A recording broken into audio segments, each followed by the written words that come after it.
الرحيم وحرunta aqoonta teknika iyo sayniska ee loo soo qaabiyo carro edeg waxaad kala socon kartaa dhammaan social mediaha sida uu leeyahay gaar ahaan youtube-ka facebooka twitterka iyo instagram-ka أعوذ بالله من الشيطان الرجيم بسم الله الرحمن الرحيم waxaan halkan aan ku bandhiganaa su'aalo 12 qaybooda oo aan kaga jawaabano waaqaca hadda ka jira waxaan halkan aan ku bandhiganaa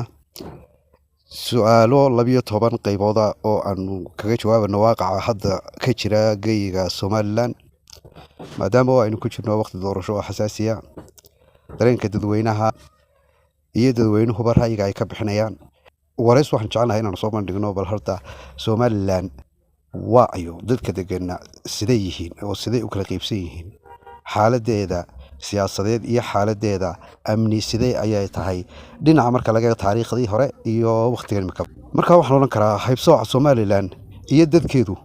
waa qoomiyad qiyaas ahaan lagu qiyaaso 4 milyan iyo badh ugu badnaan dhulka baaxadiisu waxa uu ka kooban yahay Soomaaliland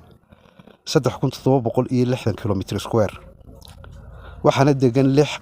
qabiil oo Soomaali ah oo waaweyn iyo 4 qabiil oo yaryar oo guud ahaan isku noqonaya markaasi 10 Soomaaliland waxay ka soo jeedaa 3 qaybood oo waaweyn oo marka la eego dhinaca hidaraaca DNA-da weeyaan asal iyo xidhiidh ay ummadani ay ka soo jeeday asal ahaan ay ka ugu horeeya waxa weeyaan hablo groupka kala yiraahdo E1B1B oo inta ugu badan ah oo boqolkiiba 60 ah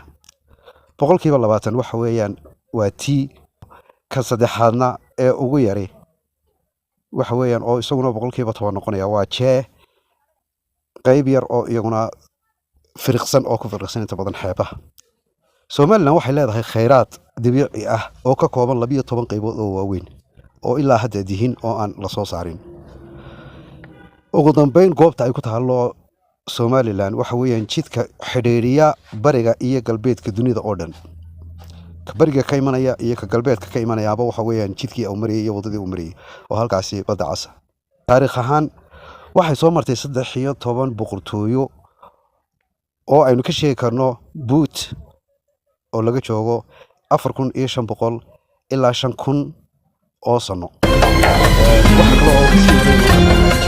horeeyay saddex qaybood Egyptian-ka marka la eego ama masaaridii hore qaybta ugu horeysay ee la yiraahdo ayay halkan ka tagay baa la yiraahdaa waqtiyadii dhexe qarniyadii dhexe markaynu nimanno waxa ka bilaabantay halkan boqortooyadii loo oran jiray Shawa markii ay ka baxday meesha waxa ay isku bedeshay Ifaad boqortooyo Ifaad loo oran jiray boqortooyadii Ifaad loo oran jiray iyo saldanadii haddana markii ay ka baxday saldanadii Cadal baa timi